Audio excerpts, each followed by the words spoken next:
बिस्मिल्लाहिर्रहमानिर्रहीम, अस्सलाम वालेकुम। मैं सैयद इमरान शफ़क़त आपकी खिदमत में हाज़िर हूँ। बल्कि दो बड़ी अहम डेवलपमेंट्स हैं। तीसरा एक ज़िमनन ज़िक्र है और वो बहुत अहम है। डेवलपमेंट नंबर 1 वो ये है कि पाकिस्तान की वफाकी गवर्नमेंट जो है वो इक़्तिसादिया वज़ीर आज़म ने वफाकी हुकूमत ने एक फ़ैसला किया है और वो है मार्केटें बंद करने का। उसमें सूबे क्या रिस्पॉन्ड कर रहे हैं। इक़्तिसादी कौंसिल में ये राब्ता कौमी इक़्तिसादी कौंसिल राब्ता कमेटी जो है उसमें ये फ़ैसला हुआ है और उसमें जो बाकी सूबे हैं उनकी ये मशावरत से होना था। ये असूली फ़ैसला तो कर लिया गया, आगे इसकी डिटेल क्या है ये मैं आपको बताऊंगा। और इसके अलावा इमरान खान साहब जो हैं वो एक दफ़ा फिर तहरीक इंसाफ के चेयरमैन मुंतखब हो गए हैं। हमारी पॉलिटिकल पार्टियां जो हैं उनके अंदर जो एक बराए नाम से डेमोक्रेसी है वो पाकिस्तान तहरीक इंसाफ भी उसका शिकार हो चुकी है। माजी में पहले भी होगी थी, अब उसको ज़रा रिपीट कर रही है। ये क्या ड्रामेबाजी है इस पर भी आपको बताऊंगा। और पार्टी के अंदर जो है वो ख़वातीन जो है पाकिस्तान तहरीक इंसाफ की वो किस कदर गुस्से में हैं और उस गुस्से की वजह क्या है ये भी एक बड़ी अहम स्टोरी है, इस पर भी बात करेंगे। और ये FWO जो मोटरवे और इस तरह के जो मवासलात का निज़ाम जिनके पास है उनकी मुतल्लिक़ एक ख़बर है कि मैं जब यहाँ पर खड़ा हुआ व्लॉग करने के लिए तो यहाँ पर जो काम करने वाले माली हज़रात हैं वो और जो हाउस कीपर्स हैं वो ये हर 10 सर्विस एरियाज़ बताए जा रहे हैं और जो कह लें कि हर सर्विस एरिया के अंदर 25 से 30 इस तरह के जो मुलाजमीन हैं वो हैं, यानी आप कह लें दर्जा चहारम के। और इनको पिछले 3 माह से यानी ये तीसरे महीने की 8 तारीख हो गई है, इनको तनख्वाह नहीं मिल सकी अभी तक।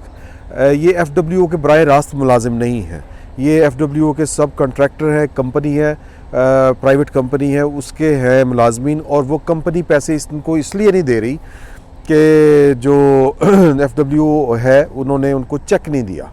चेक ना देने की वजह क्या है ये इस पर फिर ज़रा तहकीक करेंगे। लेकिन जो और वजह सामने आई है वो या एक और बात जो करने वाली है आपके नोटिस में लाने वाली है कि गवर्नमेंट ने मेरा ख्याल है 24 या 25 हज़ार रुपये मिनिमम वेज जो मुकर्रर की है, कम से कम तनख्वाह वो 24 या 25 हज़ार है।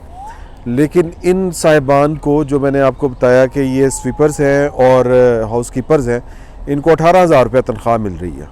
18,000 रुपये में ये लोग अपने घर का यानी घर को किस तरह चलाते होंगे ये मैं आप पर छोड़ता हूँ कि आप सोचेंगे ये क्या इंसानियत सोच सलूक है कि वो 18,000 में कोई इतनी महंगाई में कोई किस तरह अपना घर चला सकता है। और FWO का जहाँ तक हाल है ये नकद कारोबार करती है, नकद।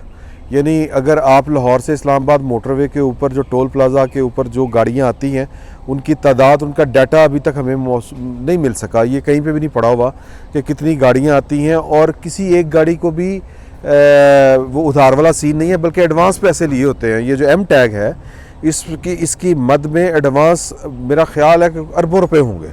मैं एक रफ सा आइडिया में लगा रहा हूँ कि ये इससे कम नहीं हो सकते। लेकिन मतलब एक तरफ ये आलम है और दूसरी तरफ मतलब ये लूट खसूट रियासत, स्टेट विद इन स्टेट इसी को कहते हैं कि आप शहरियों से तो नगद पैसे ले रहे हैं लेकिन वो पैसे जा कहाँ पे रहे हैं। जो मुलाजमीन हैं उनको तो आप पैसे नहीं दे रहे, जो आपके कॉन्ट्रैक्टर्स हैं या जो भी हैं, लेकिन ये पैसे जा कहाँ पे रहे हैं इसकी बड़ी कहानियाँ हैं। और जाहिर है कि चूँकि आप पाकिस्तान के जो सिक्योरिटी इस्टेब्लिशमेंट है वो ये FWO भी उसका हिस्सा है, फ्रंटियर वर्क्स ऑर्गेनाइजेशन। और ये क्या इसके काम है कि जी कि इसने ये तामीरात का काम करती थी, शुरू में फ़ौज की जो कंस्ट्रक्शन होती थी ये करते थे और उसके बाद ये इनको ज़रा आदत पड़ गई मतलब बिज़नेस की, तो फिर इन्होंने जो सरकारी ठेके हैं उसमें ये बिडिंग करते हैं बाकायदा। और उस बिडिंग का मतलब ये होता है आप हैं सरकारी मुलाजिम लेकिन ठेका ले रहे हैं, तनख्वाह अलहदा ठेके अलहदा, मतलब कारोबार। तो और फिर इसके अलावा ये जो यहाँ पर ये बेसिकली तो ये मवासलात जो NH है, नेशनल हाईवे अथॉरिटी, ये उसका काम था। उससे ये किस तरह हथिया लिए गए ये मोटरवेज़ और फिर इसका आप ऑडिट नहीं कर सकते कि आपके पास कितने पैसे आए हैं, कितने गए हैं। चूँकि पाकिस्तान की फ़ौज का आप ऑडिट नहीं कर सकते तो ये FWO पाकिस्तान की फ़ौज का हिस्सा है। आप इससे ये भी नहीं पूछ सकते कि पाइन ये तो दफाई मामलात नहीं है, ये तो मोटरवे सिंपल सा मामला है कि मवासलात का सिलसिला है, ये डिफेंस कहाँ इसमें आ गया। लेकिन यहाँ पर भी आप इनसे जवाब नहीं पूछ सकते कि आपने पैसे कितने कमाए, कहाँ पे रखे, किसको दिए। अब चल क्या रहा है, जो उड़ती उड़ती खबरें हैं कि ये जितने पैसे इकट्ठे होते हैं ना, ये बैंक में जमा कराने शुरू कर देते हैं, वहाँ से ये सूद लेते हैं या इंटरेस्ट लेते हैं, और फिर वो कहा जाता है कि जी 3 महीने बाद जमा करवाने होते हैं सरकार के ख़जाने में, लेकिन कोई नहीं जमा करवाता, वो साल बाद देखते हैं कि करवाने हैं और कितने करवाने हैं। तो लिहाजा अथॉरिटी बेपनाह है, इख्तियार बेपनाह है, कोई इनसे नहीं पूछ सकता, कोई सवाल नहीं कर सकता। सबसे बड़ा फोरम कौन सा है? पार्लिमान है, पार्लियामेंट है, वहाँ पर ना अपोजिशन इनसे पूछती है ना कोई और इनसे पूछता है। ये पब्लिक अकाउंट्स कमेटी जो है ये भी बेचारी बस एम ही है, अदरों अदर के जी, कि वो हिसाब बताएं जी, ये IPP कितने पैसे कमा रही हैं, ये कर लें वो कर लें। असल जहाँ पर सीधी सी बात है कि आपकी आमदन 100 रुपये जो 80 रुपये खर्च कर रहा है, तो वहाँ पर ऑडिट तो वहाँ पे होना चाहिए 80 रुपये के ऊपर या 20 रुपये के ऊपर होना चाहिए। तो पाकिस्तान की अर्निंग या पाकिस्तान की जितनी भी आमदन है या जो महसूलात हैं जो भी है, या पाकिस्तान का सबसे बड़ा खर्च जो है वो डिफेंस का है, और वहाँ पर हम पूछ नहीं सकते उनसे कि ये क्या हो रहा है। तो ये वाला मामला रह गया एक तरफ। दूसरी बात जो अहम है वो है, मैंने पहले भी ये वाला इस पर गुजारिश की थी, पिछले दिनों खबर ये आई थी 2 दिन पहले कि जो गवर्नमेंट है इसने ये सूरज की रोशनी के साथ मार्केटें खोलनी और बंद करनी, इससे कोई 3500 मेगावाट की बचत हो सकती है बिजली की।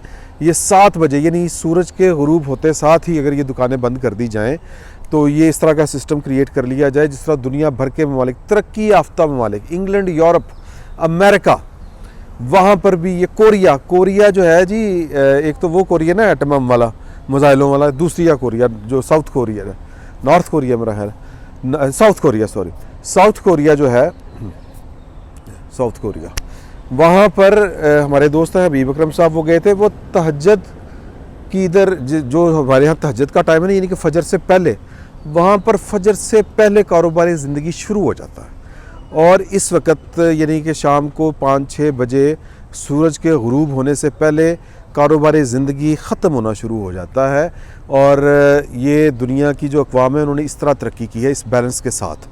तो वो ख़बर ये आई थी कि उन्होंने ये बंद कर दिया है, मतलब ये वाला इरादा किया था कि हम मार्केटें जो हैं वो सनसेट के साथ ही बंद करवा लिया करें, लेकिन चूँकि रेजिस्टेंस बहुत आनी थी तो लिहाजा वो फ़ैसला जो था वो वापस ले लिया। लेकिन आज ये ख़बर आई है कि वज़ीर-ए-आज़म ने कौमी इक़्तिसादी राब्ता कौंसिल जो है उस में ये वाला मुद्दा सामने रखा। इस के चारों जो वज़राए आला हैं वो इस कमेटी के अरकान होते हैं। तो आज 3 वज़राए आला इस मीटिंग में शरीक हुए थे, पंजाब के वज़ीर आला, बलूचिस्तान के वज़ीर आला और सिंध के वज़ीर आला। जबकि KPK जो है वो अब ये एक बकरी कहानी है कि KPK का जो CM है या CM ही कहेंगे उसको, वो उसमें शरीक नहीं हुए। और चूँकि वो चोरों की हुकूमत के साथ क्यों शरीक होंगे, बहाना जो उन्होंने लगाया होगा अपनी मसरूफियात का। लेकिन वो चीफ़ सेक्रेटरी जो है वो शामिल हुए थे और 3 सूबों ने यानी कि पंजाब ने, सिंध ने और जो बलूचिस्तान है, इन्होंने 2 दिन की मोहलत मांगी इस फैसले के ऊपर। उसूली तौर पर इत्तफाक कर लिया और कहा है कि जी कि हमें ज़रा अपनी जो तजारती जो तंजीमें हैं ताजरों की, उनसे हमने ज़रा बातचीत करनी है और यही ना हो कि एक नया स्यापा, नया कट्टा खुल जाए यहाँ पर और वो शटर डाउन हड़तालें शुरू हो जाए। और इमरान खान साहब जो हैं वो, क्योंकि पाकिस्तान में ये बड़ा सीन पार्ट होता है। आपको याद होगा कि परवेज़ मुशर्रफ साहब जब आए थे 12 अक्टूबर 1999 को, और उनको आते ही जिस सबसे पहला जो चैलेंज हुआ था वो ताजरों की तरफ से हुआ था। वो करना ये चाह रहे थे, टैक्स नेट बढ़ाना चाह रहे थे, इस वजह से ताजरों ने उनके ख़िलाफ़ हड़ताल शुरू कर दी। और जो गवर्नमेंट है मतलब उन्होंने यानी जो भी फ़ैसला किया, लेकिन जो अपोजिशन थी वो भी ताजरों के साथ मिल गई थी उस वक़्त। लेकिन अंदर खाते वो हमें कहते थे, जब ये पुरानी बात है कि यार ये हम तो सिर्फ परवेज़ मुशर्रफ चूँकि एक गैर आइनी तरीके से आया हुआ है इसलिए हम उसको सपोर्ट नहीं कर सकते, अदरवाइज़ ये इनका इलाज यही है, डंडा ही है। ये हमारी पॉलिटिकल पार्टियों का ये हाल है कि वो सिर्फ खौफ ये खाती हैं कि चूँकि ये हमारे वोटर भी हैं तो ये वाला मतलब हम इनके ख़िलाफ़ नहीं जा सकते। तो अब चूँकि पाकिस्तान के जो मामलात हैं वो बहुत ज़्यादा गड़बड़ हैं, इस वक्त पाकिस्तान में इम्बैलेंस है, बहुत ज़्यादा पैसा है। अब पहले किसी दौर में होता था कि एक हफ्तावार छुट्टी होती थी, पहले जुम्मे को होती थी, अब इतवार को होती है, लेकिन कम से कम लाहौर कराची में ये छुट्टी का कॉन्सेप्ट ख़त्म हो गया। इससे भी एक तवाज़ुन ख़राब होता है मार्केट का। तो अब उन्होंने फ़ैसला किया है माफ़ी चाहता हूँ फ़ैसला ये किया कि ये दुकानें जो हैं 7 बजे के बजाय हम ताजरों को कह दें कि जी कि ये 8:30 बजे तक आप ले जाएं। तो ये मैं समझता हूँ कि इतनी कमज़ोरी के साथ और इतने खौफ के साथ ये फ़ैसले अगर किए जाएंगे तो ये फ़ैसले ठीक नहीं होंगे। ये 7 बजे सनसेट के साथ ही दुकानें बंद होनी चाहिए। फ़ैसला इनको इसके ऊपर असर नो इसका जायज़ा लेना चाहिए। ये खौफ में ये वाले काम रह के फ़ायदा नहीं होने, क्योंकि 8:30 बजे किसी ने नहीं बंद करनी। या तो फिर आपको पुलिस भेजनी पड़ेगी, ताजर फिर आपके ख़िलाफ़ हड़ताल करेंगे, ये करेंगे, वो करेंगे, धींगा पुश्ती करेंगे। मुझे फिर वो ज़माना याद आ रहा है कि जब पाकिस्तान पीपल्स पार्टी इक़्तिदार में आई थी तो उन्होंने ये वाली कोशिश की थी कि मार्केटें जो हैं वो सूरज के साथ आफ्ताबे जो है ना गुरूब आफ्ताब के साथ बंद कर दी जाए। तो उस वक्त पाकिस्तान मुस्लिम लीग नून ने इनका साथ नहीं दिया था। तो अब देखें क्या बनता है, लेकिन 8:30 बजे बंद करने का कोई फ़ायदा नहीं है। ये इन्होंने घसीट के फिर 10, साढ़े 10, 11 बजे तक ले जानी है। इस वक्त सूरत हाल ये है कि पाकिस्तान के बड़े शहरों में रात गए तक दुकानें खुली रहती हैं और सुबह देर तक यानी 12-1 बजे तक दुकानें बंद रहती हैं। तो ये जो अदम तवाज़ुन है मार्केट का, ये दुनिया में पाकिस्तान जैसी थर्ड क्लास जो है ना जी अक़वाम में, माफ़ी चाहता हूँ ये वाले अल्फाज इस्तेमाल करते हुए, क्योंकि हमें एवं ही बड़ा शौक़ है कि हम जिंदा कौम है, हम बहुत बड़ी कौम है, इस तरह के डायलॉग मारने का। हमने कभी कौम है, हमने लायक कौम है, हम फसडी कौम है, ये बात ज़हन में रखें, वरना इतनी मोटी सी बात जो है इस कौम को समझ आ जानी चाहिए। तो ये मामला जब होंगे तब होंगे। 3500 मेगावाट बिजली की बचत कोई छोटी बात नहीं है, लेकिन जाहिर है कि कोई अपने वोट ख़राब नहीं करना चाहता और पाकिस्तान मुस्लिम लीग नून भी जो है वो इसके ऊपर कोई ज़्यादा सख्त स्टैंड नहीं लेगी। वो कोशिश करेगी कराची सबसे पहले बंद हो। अब इस तरह की साइंस लड़ेगी, वो चाहेंगे नहीं पहले लाहौर बंद हो, ताकि जहाँ पर अपने अपने इनके जो है ना वो जो वोट बैंक एरियाज़ जो हैं वो किसका मुतासर होता है। मतलब ये कहें कि जी देखो कराची वालों ने कर लिया, वो कहें लाहौर वालों ने कर लिया। अब इस तरह ये गेम चलेगी। तो ये मंसूबा जो है बहुत ज़बरदस्त है, आइडियल है, ये आगे लेके जाने वाला मंसूबा है पाकिस्तान को, जिसमें पाकिस्तान का कुछ नहीं लगना, कोई पैसा नहीं लगना, बचत ही होनी है और बल्कि आगे बढ़ना है, ज़्यादा अर्निंग होनी है। लेकिन चूँकि हम फसडी कौम है, हरदर्म कौम है और हम जो हैं वो दिलेरी के साथ फ़ैसले नहीं कर सकते, ये मंसूबा जो है ये पाए तकमील को नहीं पहुँचेगा, ये ख़राब होगा। इस तरह ये फ़ैसले इस तरह करने वाले नहीं होते, ये बस एक दफ़ा नाफज करने वाली बात होती है और हुकूमतों के साथ कोई नहीं लड़ सकता होता। और मुझे आसिफ अली जरदारी की बात याद आती है कि जो आम सियासतदान होता है वो हेडलाइन के लिए सियासत कर रहा होता है और हम पाकिस्तान की नस्लों के फ्यूचर के लिए सियासत कर रहे हैं। तो पाकिस्तान की जो फ्यूचर है, पाकिस्तान की जो आने वाली नस्लें हैं, उनके लिए अगर कुछ काम करना है तो फिर बड़े फ़ैसले करने पड़ेंगे। और इन बड़े फ़ैसलों में सबसे छोटा और सबसे गैर मज़ामती फ़ैसला जो है, मिनिमम जिस पर मज़ामत हो सकती है, वो ये है।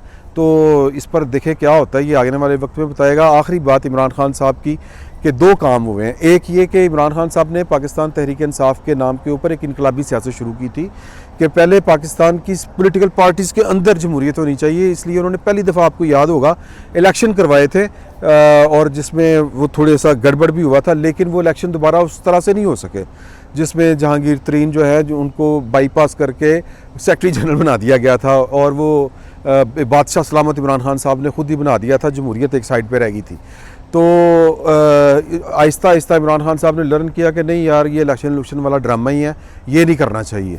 हालांकि अगर वो ये करते तो हो सकता है कि पाकिस्तान में अच्छी रवायात पॉलिटिकल पार्टीज़ के अंदर भी जन्म लेती। अब बाकी पॉलिटिकल पार्टियों में क्या होता है कि जी कि नवाज शरीफ साहब भी इलेक्शन लड़ते होते हैं, लेकिन वो किस तरह लड़ते होते हैं, मैं इलेक्शन लड़ना है, कोई मेरे ख़िलाफ़ लड़ने वाला तो कौन लड़ेगा जी, कोई सिस्टम नहीं है। तो लिहाजा जो नवाज शरीफ के ख़िलाफ़ इलेक्शन लड़ने के लिए सीना सुपर होगा, फारिग हो जाएगा। नवाज शरीफ साहब के सामने जो लोग खड़े हुए वो पार्टी से निकाल दिए गए या कम से कम बेअसर कर दिए गए। जावेद हाशमी साहब तो तंग आके छोड़ के गए थे, वापस आके भी उन्होंने कौन सा बड़ा मतलब है, उनको मेडल लग गए। इसी तरह चौधरी निसार साहब इख्तलाफ करते थे, सियासत उनकी ख़त्म हो गई। लीडरशिप के ख़िलाफ़ इलेक्शन लड़ना बड़ी दूर की बात है, पाकिस्तान की सियासी जमातों के अंदर एक आमरीत बहरहाल मौजूद है। तो यही हाल पाकिस्तान तहरीक इंसाफ का है। आज वहाँ पे भी इलेक्शन हुए थे या इलेक्शन होने का प्रोसेस हुआ था। 2 पैनल थे, एक वो उमर सरफराज चीमा की सूरत में था, एक कोई और था। तो बहरहाल वो उन्होंने किसी ने इमरान खान साहब के सामने आने की जुर्रत ही नहीं की, तो लिहाजा इमरान खान साहब जो है अगली 5 साल की टर्म के लिए भी चेयरमैन मुंतखब हो गए हैं। इसी तरह शाह महमूद कुरैशी साहब भी मतलब ड्रामेबाजी। इमरान खान साहब को मुबारक हो कि जिस तरह के वो मतलब उन्होंने जो ढोंग रचाया था, वो ढोंग कि मैं बड़ा लीडर हूँ, मैं ये हूँ, मैं बड़ा ईमानदार हूँ, वो सारे भेद इमरान खान साहब के खुल रहे हैं। तो जिस तरह के जमहूरियत पसंद नवाज शरीफ है, उसी तरह के जमहूरियत पसंद अंदर से इमरान खान साहब भी निकले हैं, नकाब उतरा है। तो आज का फैसला भी यही बता रहा है। आखिरी बात, वो पार्टी की एक रिपोर्ट है कि जी के बहुत काम किया था ये इस पर लॉन्ग मार्च के दौरान औरतों ने, और 2 औरतें थी सिर्फ, कौन सी, जरताज गुल और मलाइका बुखारी। और वो कौन थी, उनके ख़िलाफ़ जो है उनकी पार्टी के अंदर कोई रिजेंटमेंट आ रही है, मज़ामत आ रही है। ख़वातीन बाकी कह रही हैं हम सड़कों के ऊपर हमने शेल खाए, हमने रबड़ की गोलियां बकौल उनके खाईं और हम खड़ी रहीं, टस से मस नहीं हुई। इमरान खान साहब तो हैं, ये वो नहीं कह रहे, मैं ये कह रहा हूँ, ये ख़वातीन नहीं कह रही कि इमरान खान साहब जहाँ तक पहुँचते पहुँचते उनका पित्ता पानी हो गया। उनको नज़र आ रहा था सामने डी चौक, लेकिन साथ में पुलिस फ़ौज नज़र आ रही थी, तो आगे नहीं जा सके। उनके कारकुन वहाँ पर मौजूद थे और औरतें भी थी वहाँ पर, और वो औरतें कह रही हैं कि हमें फरामोश कर दिया गया। जो ट्रक कंटेनर के ऊपर थी जरताज गुल और मलाइका बुखारी, उनको जनाब आपने क्रेडिट दे दिया कि बड़ा काम किया है। तो वो ये एक रिजेंटमेंट है। तो ये खैर पार्टी के अंदर का मामला है, लेकिन ये कोई अच्छी बात नहीं है। ये एक पॉलिटिकल वर्कर जो होता है वो इससे बदजन होता है, और जब पॉलिटिकल वर्कर बदजन हो तो किसी भी माशरे में जो जमहूरियत है वो उसको जवाल ज़रूर आता है। तो इमरान खान साहब को इस पर सोचना चाहिए, यही हम कह सकते हैं। फिल वक्त इतना ही, बहुत बहुत शुक्रिया आपका।